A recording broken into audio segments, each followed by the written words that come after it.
¿Tienen pues los adventistas del séptimo día su versión de la diosa razón?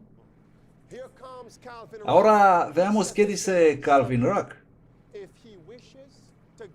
Seguramente si Dios desea dar un don a una mujer estos días, si ese don es aceptado, en los lugares donde ese don es aceptado, será reconocido. Para mí, todo el asunto de ordenación se resume a una simple pregunta. ¿Tiene esta persona el don? Si lo tiene, ¿quiénes somos nosotros para no reconocerlo? Pues él dice que todo se resume a esto, a una pregunta. No si la Biblia lo confirma, sino si la persona demuestra que tiene ese don. Entonces vamos a ordenar una mujer como pastor. ¿Comprendéis, queridos hermanos? Ellos ponen la razón humana por encima de la palabra de Dios. ¿Tenemos a la diosa razón en la iglesia? Esto no es nada casual, amigos. Investigad esto, amigos. No es un accidente que esta semana Norteamérica ha celebrado 130 años de la llegada de la Estatua de Libertad de Francia a Estados Unidos. Esta semana. Y nosotros tenemos a la diosa de la razón en la iglesia adventista del séptimo día. ¿Quién conoce a David Asscherick? Amigos, escuchadme atentos. Si vosotros creéis que viene el fin, escuchadme. Si no creéis, os voy a comprobar ahora. Estos son los líderes, amigos. Las mentes que dirigen el pueblo adventista. Los que empujan la agenda para ordenar mujeres como pastores. David Asscherick dijo en 2004, escuchad atentos, ¿por qué me estoy tomando tiempo para esto? Porque es muy importante, amigos. Asscherick dijo en 2004, no intenten encasillarme diciendo, oh, él está aprobando la ordenación de mujeres. No, no, amigos. No tengo ningún problema con defenderme en este asunto porque me estoy apoyando en un claro, así dice el Señor. No tenemos indicación alguna en el Antiguo Testamento ni tampoco en el Nuevo Testamento para aprobar eso. ¿Ha usado Dios mujeres en su ministerio? Claro que sí, pero nunca en la función de pastor o de sacerdote. Eso simplemente no existe en la Biblia. Ahora podéis decir, ¿sabes? Es que vivimos en una cultura diferente, en una época diferente. Bien, pero entonces tú estás exaltando la cultura, estás exaltando la época en que vivimos por encima y más allá de la clara y revelada palabra de Dios. Y continúa David Asscherick, y yo estaría en favor de lo que dice el Señor antes de lo que dice mi cultura. Muy bien, pero veamos qué afirmó ahora, hace poco tiempo. Estoy personalmente convencido, dijo David Asscherick, que no hay nada en la Biblia que prohíba la ordenación de mujeres. Ahora, ¿cuál de sus declaraciones es la correcta? ¿Cuál de ellas es bíblicamente correcta? ¿Cuál, amigos? ¿Sabéis qué es una cortina de humo? ¿Sabéis qué es una cortina de humo? Es como una nube de niebla. Es una distracción, algo que hace que todos miren en una dirección, observar un asunto, mientras que el problema real está oculto, desarrollándose detrás de esa cortina. Ahora, en julio de 2015, en la conferencia general, ¿dónde estarán todas las mentes enfocadas? Vamos, decidme. Todos pensarán en el problema de la ordenación de mujeres. Pero en realidad existe un problema mucho más grande. ¿Cuál es ese problema? Ese problema será el votar para cambiar que lo que escribió la hermana Ellen White no sea más considerado como autoridad en la iglesia. Eso es.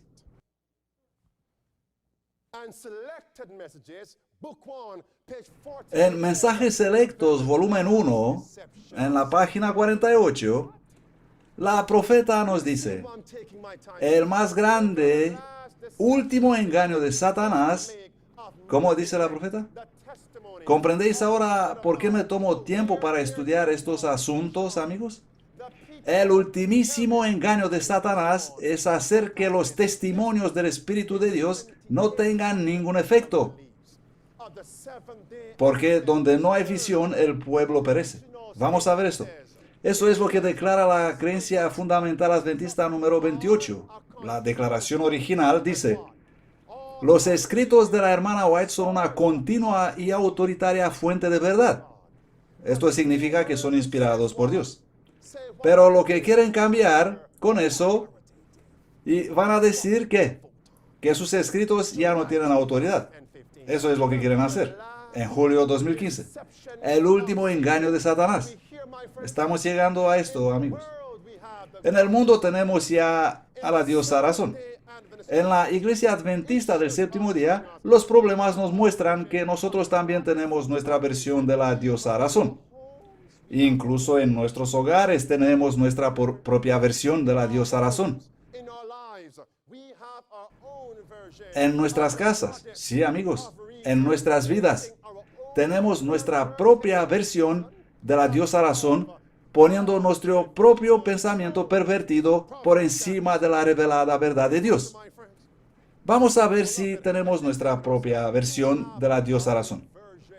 Amigos, si ya no podéis estar sentados, estrechad un poco las piernas y moved el cuerpo. Porque el tiempo es muy importante, amigos. Es vital. El tiempo de prueba se termina muy pronto y muy rápido. El ultimísimo engaño está aquí. Os pregunto, si vamos a ser traídos delante de los tribunales para defender nuestra fe, cuando la marca de la bestia será impuesta y nosotros estamos trabajando en la verdadera obra médica misionera, ¿qué tal si nosotros diremos, bueno, la Biblia y los escritos de Ellen White dicen que nosotros debemos hacer obra misionera médica y así enseña a nuestra iglesia? ¿Qué haremos si el juez dirá, para un momento, y traerá los registros de la conferencia general y leerá, mira lo que dice tu iglesia, que los escritos de Ellen White ya no tienen autoridad? ¿Qué harás en ese momento? Bueno, dejadme poner otra pregunta. ¿Cuántos de vosotros educan a sus hijos en casa? Dios tenga misericordia. ¿Nadie? ¿Uno? Amén. ¿Por qué has elegido educar a tus hijos en casa? ¿Quién es tu guía que te enseña esto? Es la palabra de Dios, ¿sí? La Biblia y el espíritu de profecía. ¿Qué tal si en el tribunal vas a decir, bueno, nuestra profeta dijo que debemos educar a nuestros niños en casa?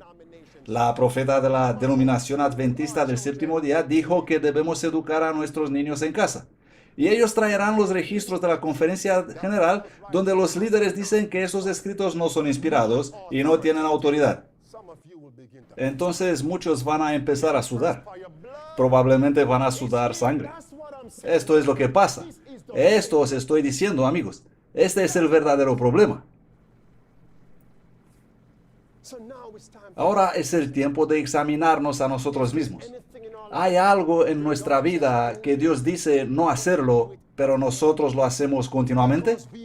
¿Porque nosotros queremos seguir nuestro propio camino? Muchos entre nosotros se comportan como los niños. Quieren seguir su propio camino, hacer lo que les da la gana. Y ponen su propio camino, su propia razón, por encima de la palabra de Dios. Demuestran que tienen su propia versión de la estatua de libertad. No libertad en Cristo, sino libertad muy lejos de Cristo. Vamos a leer Proverbios capítulo 16, versículo 25, que dice, escuchadme, amigos, cada persona debe examinarse a sí mismo. Hay camino que parece derecho al hombre, pero su fin es camino de muerte. Por lo tanto, ¿dónde nos va a llevar eso? Si nosotros rechazamos el camino del Señor y seguimos nuestro propio camino, ¿dónde nos va a conducir nuestro camino pecaminoso? A la muerte, amigos. Y pensadlo ahora, ¿en quién se originó eso de rechazar el camino de Dios y seguir su propio camino? ¿En quién? En Satanás. Génesis capítulo 3. Amigos, ¿qué le dijo Satanás a Eva en el jardín? ¿Qué le prometió Satanás a Eva si ella rechazaría el camino de Dios y seguiría su propio camino?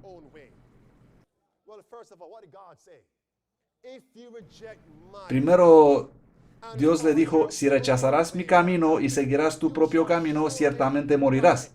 Pero ¿qué le dijo luego Satanás a Eva? Ciertamente no morirás. Es decir, no habrá ninguna consecuencia mala. ¿Comprendéis, amigos? Si rechazas el camino de Dios, si seguirás tu propio camino, no pasa nada malo. Y muchos entre nosotros siguen creyendo eso hoy día, amigos. Y Eva pensó que Dios estaba restringiendo sus libertades. Pero Dios había dicho, de todos esos árboles puedes comer y solamente de este no. Solamente uno. No te acerques a él. Y aún así Eva y luego Adán colocaron su propio camino, su propia razón por encima de la palabra de Dios. Y como resultado, todos nosotros hemos nacido con el mismo deseo de poner nuestro propio camino en lugar del camino de Cristo Jesús. ¿Habéis visto qué hacen los niños? Las cosas que les dices no tocar. Vamos, terminad vosotros la frase. Los bebés, todavía gateando, metiéndose por todas partes.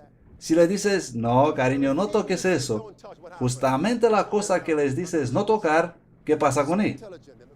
Dejas el bebé abajo y son tan listos, son tan inteligentes, miran alrededor, dan la vuelta y van directamente a la cosa que tú dijiste que no la toques. Está en nuestros genes, está en nuestra naturaleza, el deseo de poner nuestro propio camino en lugar del camino de Jesús. Pero ¿dónde fue eso cultivado, criado? Por naturaleza nosotros queremos seguir nuestro propio camino. Pero ¿en qué atmósfera se va cultivando este mal? ¿Dónde se está fortaleciendo, creciendo para imponer nuestro propio camino por encima del camino de Dios? En el hogar.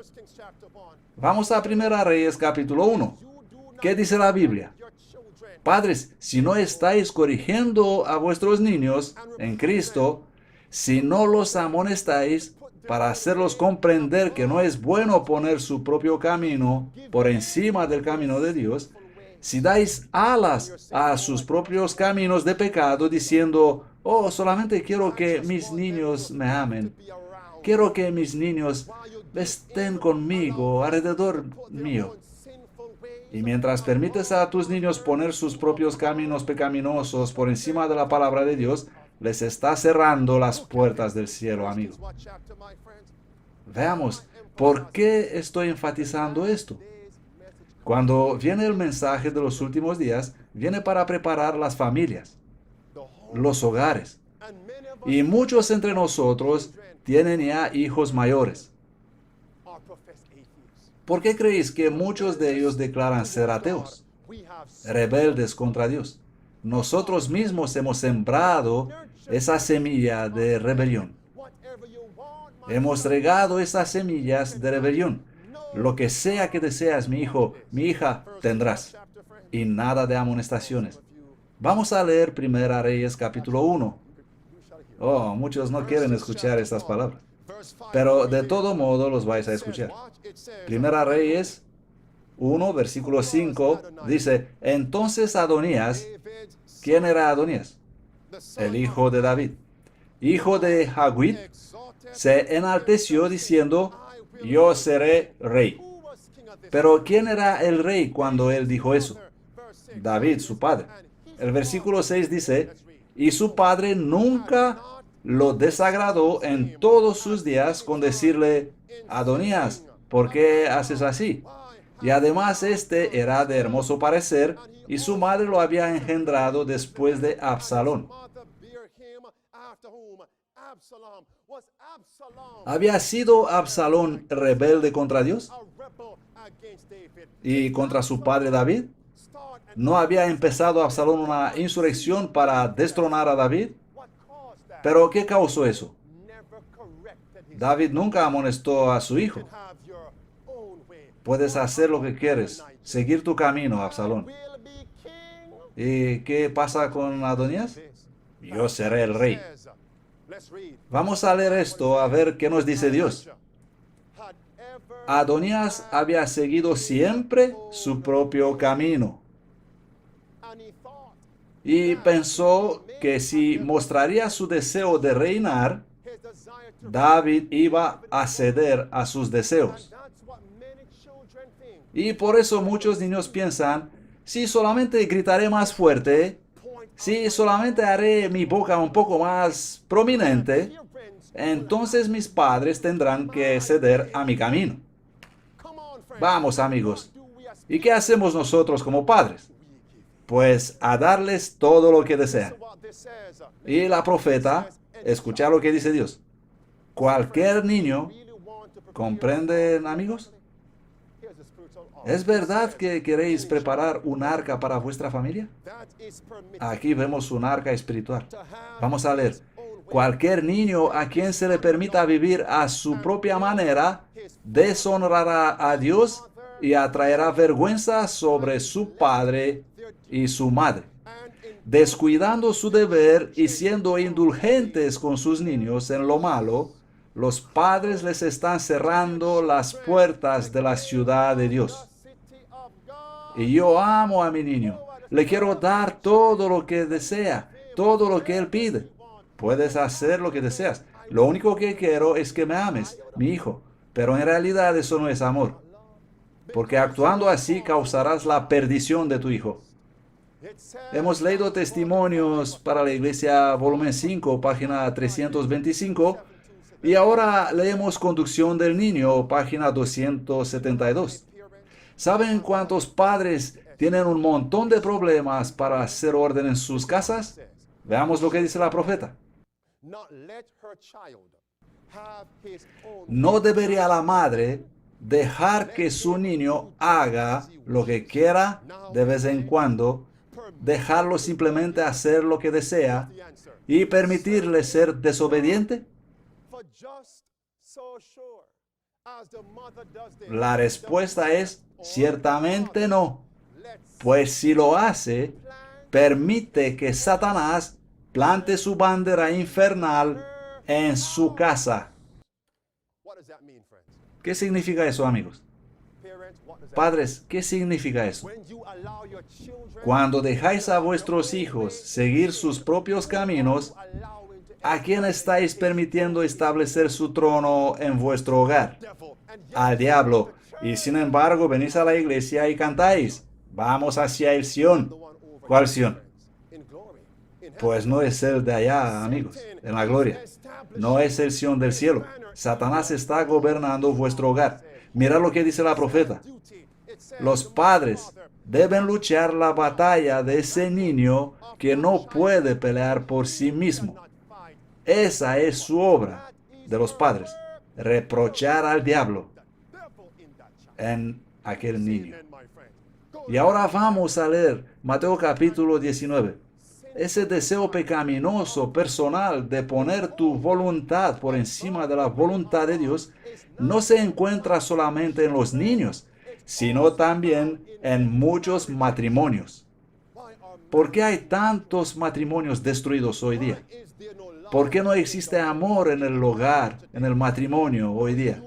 No hay unión en el matrimonio, porque el marido quiere tener su propio camino. Porque la esposa quiere tener su propio camino. Cada uno quiere hacer lo que le place. Ellos siempre dicen, o es mi camino, o no hay camino. Esta es la diosa razón. Pero ¿qué dice Jesús en Juan capítulo 14, 6? Él dice, yo soy el camino. Algunos no quieren escuchar esto, pero esta es la verdad. Yo soy el camino, dice Jesús. Si Dios no nos amaría, no nos enviaría este mensaje de que nuestras familias deben estar preparadas. Y todo empieza con el marido y la esposa. Dejad eso de mi camino, mi camino. En el libro Primeros Escritos se nos dice que muchos maridos y muchas esposas discutan, pelean, luchan, gritan por horas, por días, por meses y siempre traen a la memoria el pasado. Sentaos con nosotros y escuchad cómo nos contradecimos y acusamos unos a otros. La inspiración dice, si el orgullo y el egoísmo serían abandonados, ¿qué cosa? Si el orgullo y el egoísmo serían abandonados por 5 minutos, la mayoría de los problemas desaparecerían. ¿Por cuántos minutos, amigos? Por solamente 5 minutos. ¿Pero qué escuchamos siempre? Es como digo yo, no como dices tú. Amigos, debemos abandonar nuestro propio camino y decir, cariño, vamos a ver cuál es el camino de Dios en este asunto. Mi amor, ¿cuál es el camino de Dios en este problema? No habrá ni vida, ni paz, ni armonía en el matrimonio, en el hogar, hasta no busquemos el camino de Dios. Y el camino de Dios está en su santuario.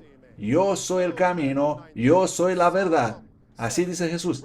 Y ese camino de Cristo nos conduce hacia la vida eterna.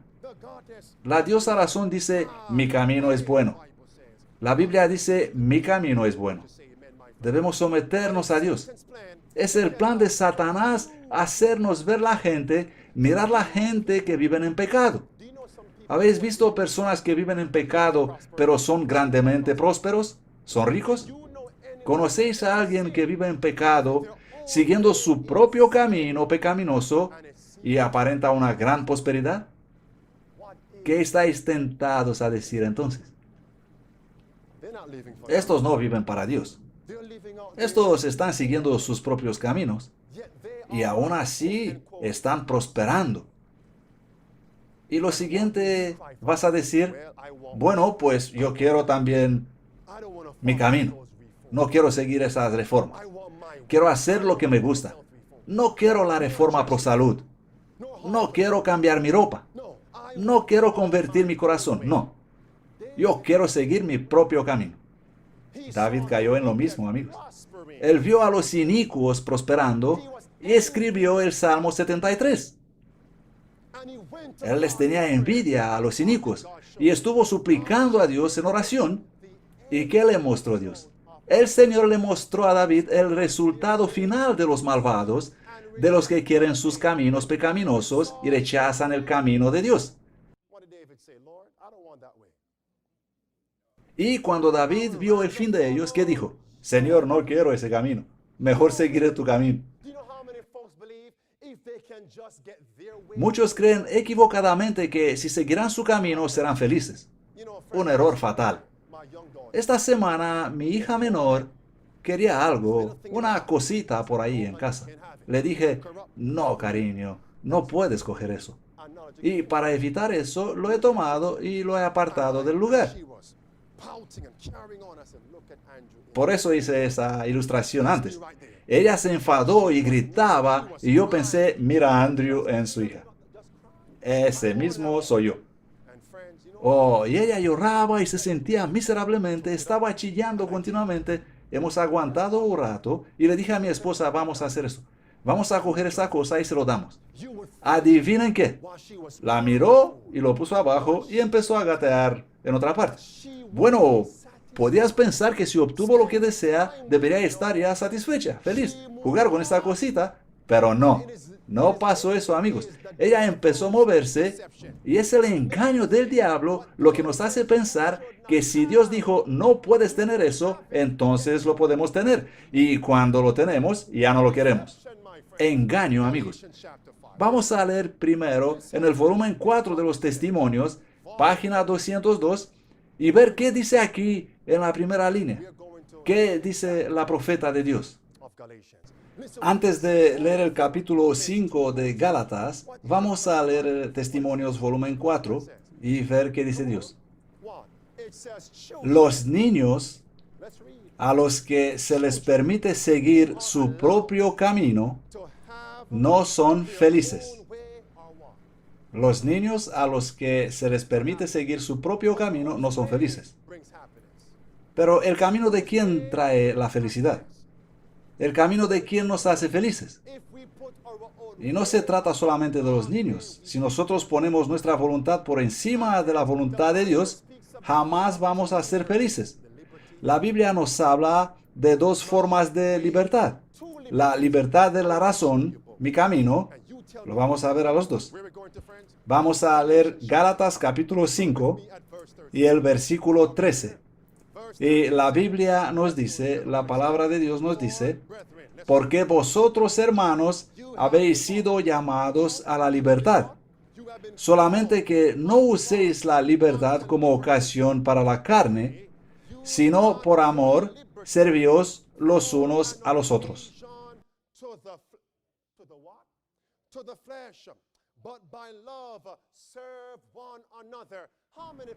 ¿Y cuántos dicen, no quiero entrar en la iglesia adventista del séptimo día?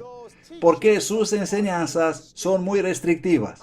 Yo quiero mi propio camino. Quiero ser libre. Me gusta la libertad. Pero esa gente que quiere libertad para satisfacer la carne. ¿Qué es la carne? Vamos a leer el versículo. Y las obras de la carne son manifiestas, y son estas: adulterio, fornicación, inmundicia, lascivia, idolatría, hechicerías, enemistades, pleitos, celos, iras, contiendas, disensiones, herejías, envidias, homicidios, borracheras. Ni quiero hablar sobre la comida, sobre la reforma pro salud bíblica. Yo quiero comer lo que me gusta a mí comer. Por eso quieren comer carne, por eso comen productos lácteos, por eso beben sus gaseosas, comen sus chocolates, beben sus cafés, aunque Dios está diciendo todas estas cosas no te traerán salud. Es un tipo de dieta que debes abandonar. Pero ellos no. Ellos dicen, yo soy libre, puedo hacer todo lo que quiero. Y esa dieta trae enfermedad y trae la muerte. ¿Dónde está entonces tu libertad? ¿Qué libertad quieres? Esa es una libertad. Ahora vamos a Juan capítulo 8 para ver el segundo tipo de libertad. Hemos hablado de la libertad pecaminosa, de la libertad carnal, humana. ¿Cuántos de vosotros quieren esa libertad? La libertad de continuar la vida carnal. La libertad de continuar vivir como un pecador. ¿Cuántos, amigos? Cristo nos ofrece una libertad mejor. En Juan capítulo 8:32, Jesús nos dice, y conoceréis la verdad, y la verdad os hará libres. Os hará libres. No os pondrá libres, sino que os hará libres. Una nueva creación os hará libres. Por lo tanto, ¿qué tipo de libertad nos ofrece Dios? No la libertad en pecado, sino la libertad del pecado. Y vamos a leer también el versículo 34, donde Jesús dice, en el versículo 34, de cierto os digo, todo aquel que hace pecado, esclavo es del pecado. Pero si el Hijo os libertare, seréis verdaderamente libres. ¿Qué tipo de libertad nos quiere dar el Señor? ¿Libertad en pecado o libertad del pecado? ¿Cuál de ellas queréis, amigos? Vamos a leer Romanos capítulo 8. Solamente Cristo nos puede dar la verdadera libertad. Y cuando Cristo nos da esta libertad, cuando nos libera del pecado, hay una condición que debemos cumplir a fin de poder guardar esa libertad en Cristo. Y esa condición es, amigos, permanecer en el camino de la verdad de Cristo y estar en comunión permanente con Él, noche, mañana y tarde. Y leemos en el libro de Romanos capítulo 8, versículo 2, porque la ley del Espíritu de vida en Cristo Jesús me hizo libre de la ley del pecado y de muerte.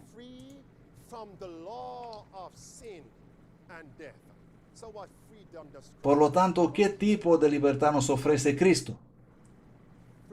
Ahí mismo lo dice. Libertad de la ley del pecado y de muerte. ¿Quién quiere esa libertad, amigos? ¿Creéis eso?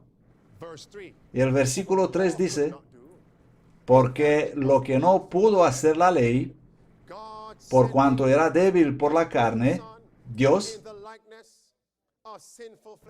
enviando a su Hijo en semejanza de carne de pecado y a causa del pecado, condenó al pecado en la carne, para que la justicia de la ley pueda cumplirse en nosotros, que no andamos conforme a la carne, sino conforme al Espíritu.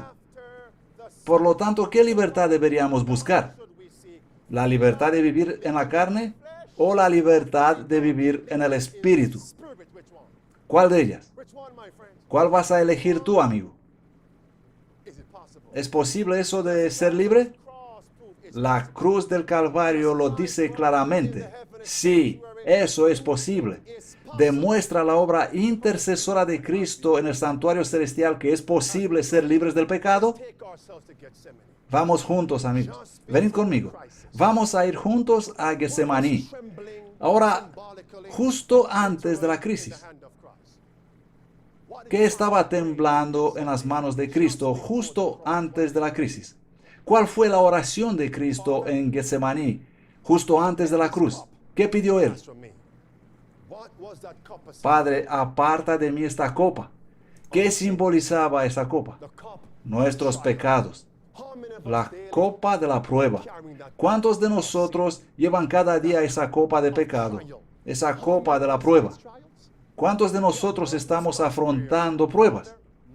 Y sin embargo, ¿cuál fue la oración de Cristo? Padre, pero que se haga tu voluntad, no la mía. No mi camino, sino tu camino sea manifiesto. Tu voluntad, Señor.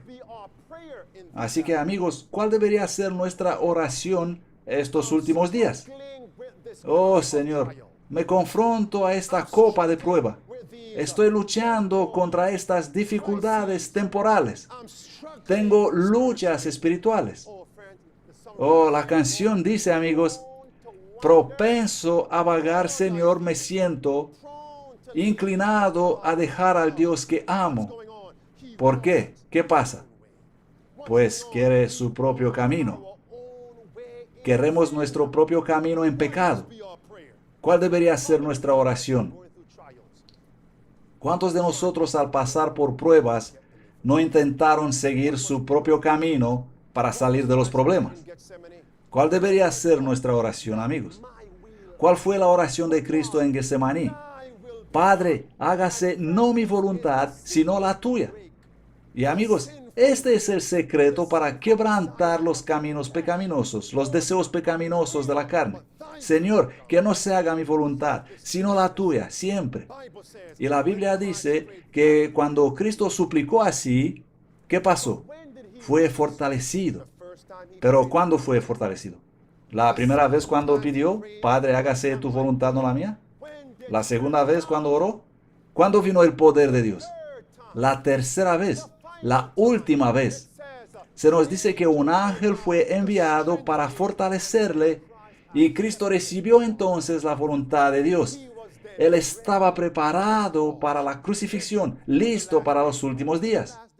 ¿Estamos nosotros en los últimos días, amigos?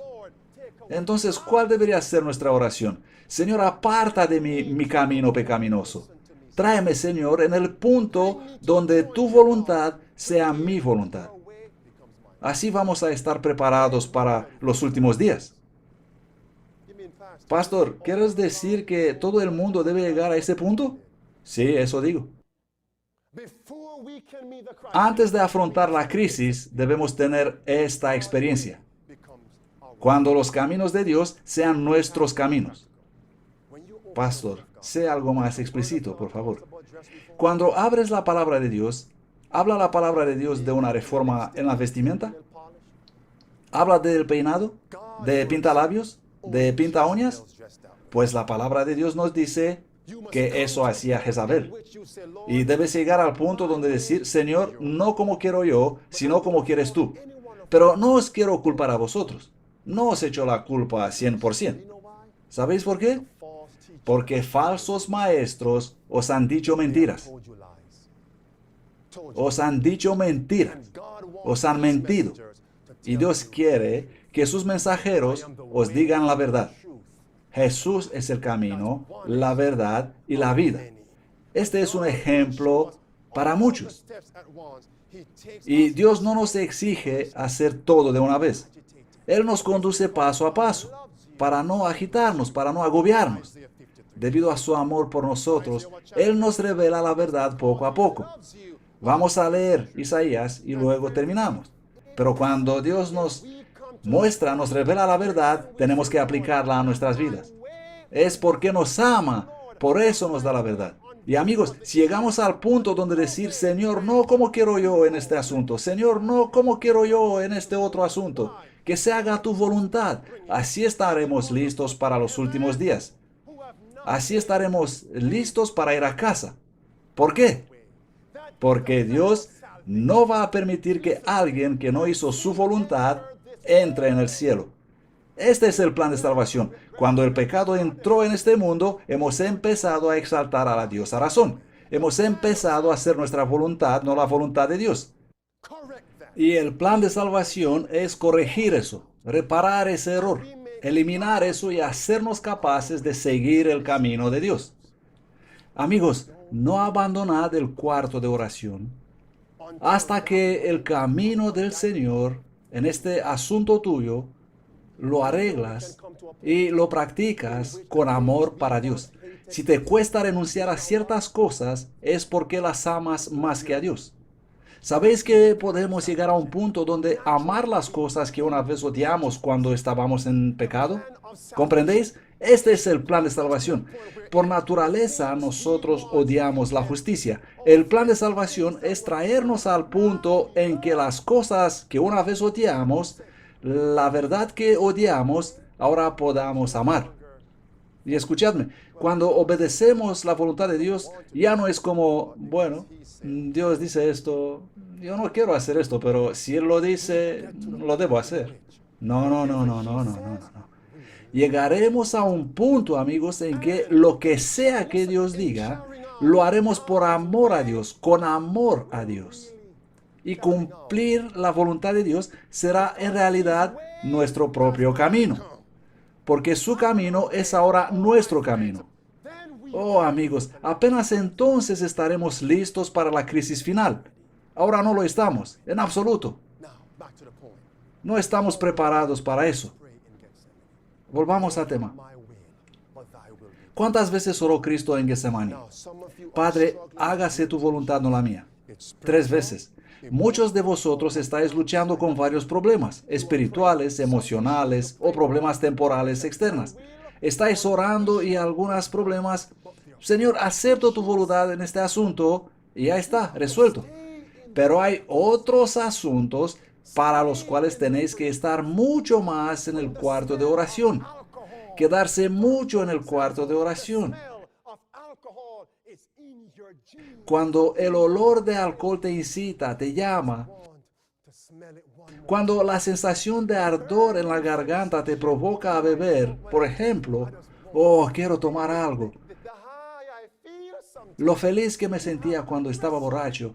Entonces debes luchar con Dios. Esta es la lucha de la carne. ¿Comprendéis, amigos? Como Jacob, luchar con Dios. No estamos listos para la crisis final. Nadie que no hizo el camino de Dios, su camino, entrará en el cielo. Y el camino hacia la cruz pasa por Getsemaní.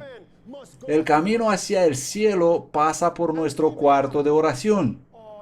Y es posible que debemos luchar toda la noche contra algunos pecados que tenemos en nuestros genes. Los tenemos y los hemos alimentado y ahora tenemos que luchar contra ellos. ¿Y cuánto tiempo tengo que orar, pastor? Mirando el reloj. Pues no, amigos. Deja el reloj. Tómate tu tiempo. ¿Cuánto tiempo tengo que orar? Ora hasta que la voluntad de Dios sea tu voluntad. Cuando estás dispuesto a hacer lo que dice Dios. ¿Sabéis qué haría yo para ser práctico? Tomaría un cuaderno y escribiría todos mis desafíos. Cada el pecado que tan fácil me domina. ¿Cuánto es el tiempo marcado por el reloj comparado con la eternidad, amigos? Si pierdes esto, es posible marcharte a tu casa, comer, terminar el sábado y perder la eternidad.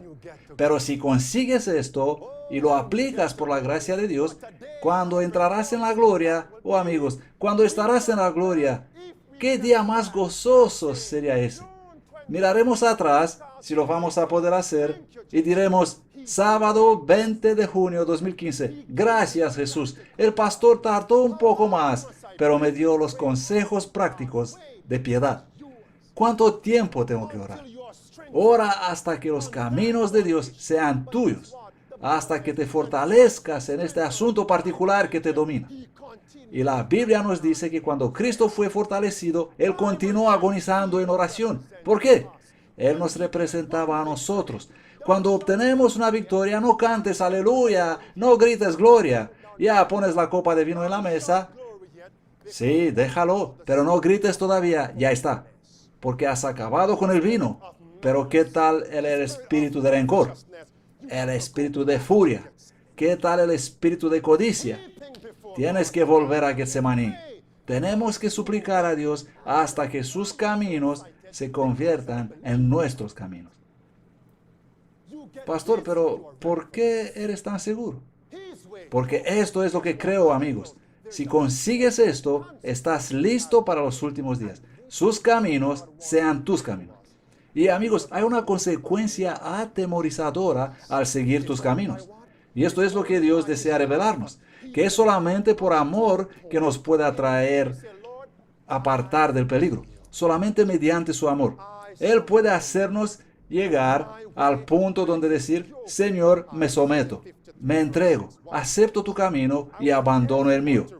¿Qué nos dice Isaías 53:6?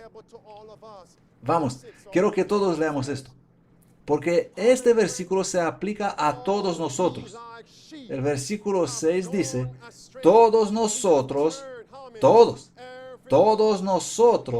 nos descarriamos como ovejas, hemos vuelto cada uno a su propio camino. Y cuando nosotros hemos vuelto a nuestro propio camino en pecado, ¿qué le pasó al Señor Jesús? Y el Señor cargó en él, en el Señor Jesús, la iniquidad de todos nosotros. ¿Qué significa esto, amigos? Cada vez que decimos, yo quiero mi propio camino, Jesús está sufriendo. Cada vez, no me importa qué dice Dios. Yo tengo mi vida, mi camino, mi propio camino en pecado. Y Jesús sufre por ti.